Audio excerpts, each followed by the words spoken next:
uzlifatil jannatu lil muttaqina ghaira ba'id hadza ma tu'aduna likulli awwabin hafid. Makanya uzlifatil jannah, surga itu didekatkan oleh Allah lil muttaqina, bagi orang-orang yang bertakwa. Ghaira ba'id artinya tidak jauh, artinya surga itu didekatkan oleh Allah untuk orang-orang yang bertakwa. Siapakah orang yang bertakwa di antaranya? Hadza ma tu'aduna likulli awwabin. Jadi orang yang bertakwa itu adalah tanda-tandanya adalah jika orang tadi melakukan suatu kesalahan likulli awwabin, orang tadi segera kembali. Awwab dari kata taib, taubat ya. Jadi awwab itu kembali kepada Gusti Allah. Artinya apa? Maksiat langsung cepat kembali. Sehingga apa? Orang yang masih seperti itu pun sama Gusti Allah masih diiming-imingi masuk surga. Caranya bagaimana? Tobat. Itu caranya. Bukan ditinggal sama sekali. Artinya apa? Orang yang kemaksiat bukan sama Allah ditinggal sama sekali, tapi Allah masih memberikan harapan, masih ngasih iming-iming, masih ngasih bonus surga di saat mau kembali kepada Gusti Allah. Inna rahmati wasi'at kulla syai'in. Di dalam ayat lain disebutkan bahwasanya apa? Rahmatku itu sangat luas, kata Gusti Allah. Udah gak ada yang ngalahin rahmatnya. Makanya di sini apa? Seseorang yang berdosa itu selama mau kembali kepada Gusti Allah, maka dosanya akan diampuni sama Gusti Allah dan dikasih surga di saat tobatnya benar. Nah, makanya di sini apa? Makanya di sini yang Allah tidak suka itu adalah di saat ada hambanya yang bermaksiat tapi dia sombong. Sombong gak mau tobat. Udah tahu ini suatu apa? Suatu kemaksiatan. Tapi dengan terang-terangan dia melakukan maksiat yang dia tahu dan sombong untuk meninggalkannya gak mau. Sombong gak mau tobat, sombong gak mau ini semua, sehingga apa? Sehingga atas kesombongan inilah bisa menyebabkan hamba tadi dihinakan oleh Gusti Allah. Baik. Nah, di sini Allah Subhanahu wa taala apa? Kullama kana al-imanu aqwa wal 'amalu shalih kana al-khaufu aktsar. Sehingga ketika keimanan seseorang itu dalam kondisi yang sedang tingkat tinggi, jadi imannya lagi maksimal nih. Kalau baterai lagi dicas itu lagi full, baterainya lagi full, imannya lagi kenceng-kencengnya tuh. Dengan sebab apa iman tadi timbul? Iman tadi timbul karena apa? Ibarat pohon sering disirami, sering dipupuk, sering dikasih obat, semprot, hamanya disampingkan, ulet-uletnya disemprotin, sehingga tumbuhlah pohon tadi dengan sempurna. Nah, iman itu sama.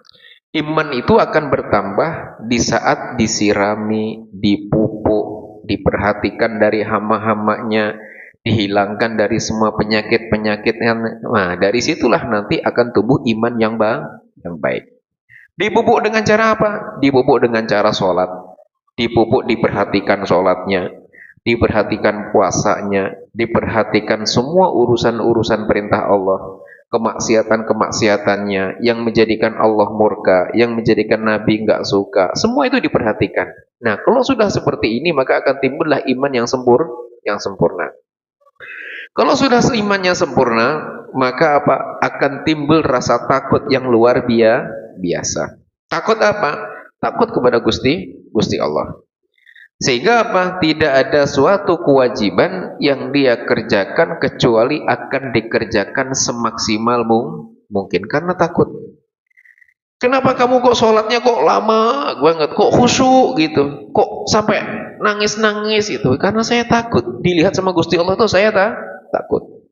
Sama kayak karyawan yang kalau ditanya kenapa kamu datang pagi-pagi, waduh kalau saya datang kesiangan nanti dicoret atau nggak dapat bonus atau takut tentang undang atau peraturan yang berlaku. Nah di sini tadi sama, dia takut melakukan sesuatu sehingga apa? Sehingga tidak ada suatu amal ibadah kecuali dilakukan dengan maksimal. Kenapa dia sholatnya kok khusyuk? Karena takut dilihat Gusti Allah. Kenapa jujur di sini? Karena Allah lihat. Kenapa kok ini? Karena ini kan. Makanya pada suatu hari diceritakan Abu Dzar. Dzar itu artinya semut di dalam riwayat.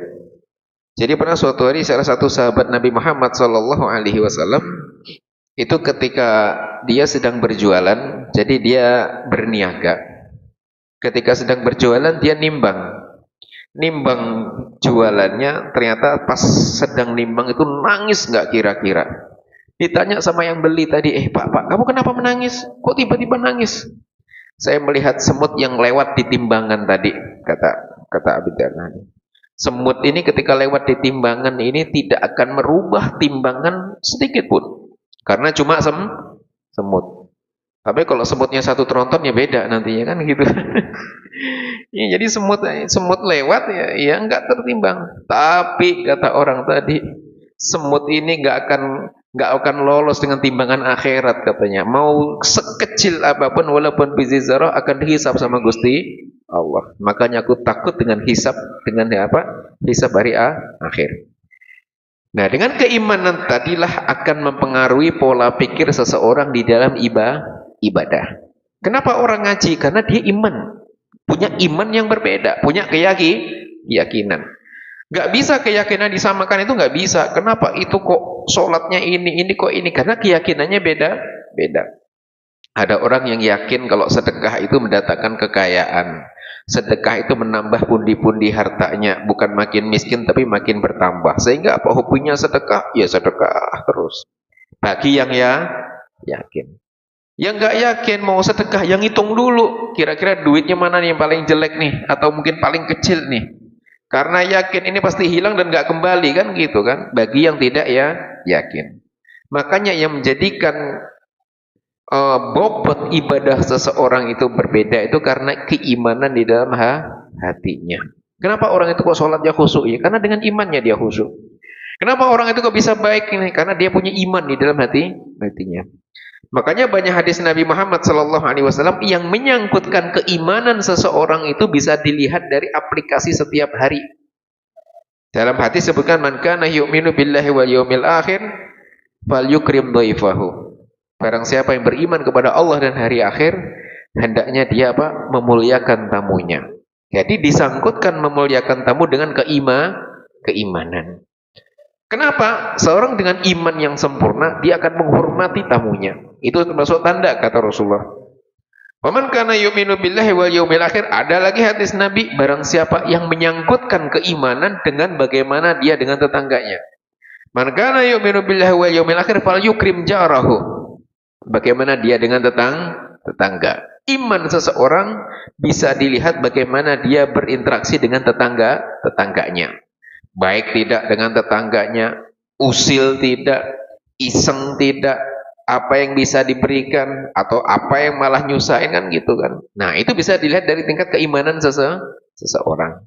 Makanya semakin iman seseorang itu baik di dalam hatinya, maka perilaku kehidupannya juga baik kepada siapapun. Kalau perilakunya jelek, itu adalah gambaran dari iman di dalam hatinya yang kurang baik. Wa kullama kana al-imanu adhaf wal 'amalu aswa kana al-khawfu aqallu. Nah, pun sebaliknya, ketika iman seseorang itu dalam posisi yang sedang di bawah, artinya apa? Kalau baterai itu low bed gitu kan. Baterainya lagi low, lagi lemah kan itu kan. Apa yang terjadi? Kanal khaufu agal. Ketika iman seseorang tadi sedang lemah, maka nilai rasa takutnya juga akan semakin berkurang. Salat sekedar salat atau salat sekedarnya. Kenapa? Karena keyakinan di dalam hatinya lagi lemah. Makanya bukan menjadikan bukan menjadikan salat sebagai penolong, tapi hanya sekedar salat untuk menggugurkan yang penting salat daripada enggak salat. Ini beda lagi. Hanya sekedar menggugurkan. Jadi jangan sekedar salat atau salat sekedarnya, tapi ingatlah salat itu adalah bagian dari penghambaan seorang hamba kepada Gusti Allah, dan asas kita diciptakan adalah untuk ibadah.